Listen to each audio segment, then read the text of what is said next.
Hey guys, so my dad is 65 years old and he doesn't have any medication whatsoever, no health conditions.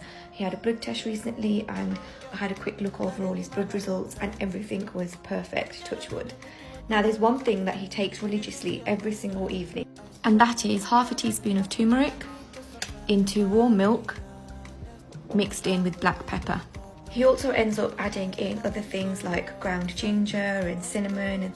Now, if you're wondering why you need to add black pepper in with turmeric, so turmeric actually contains an active ingredient called curcumin, which is the ingredient that actually helps with joints, aches, pains and inflammation in the body.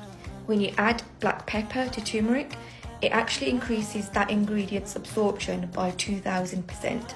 So in order to save my dad time making this ingredient every night, being a pharmacist, I decided to actually create him a supplement.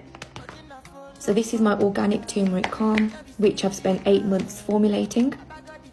And it's actually got 7 ingredients in there and it tastes delicious.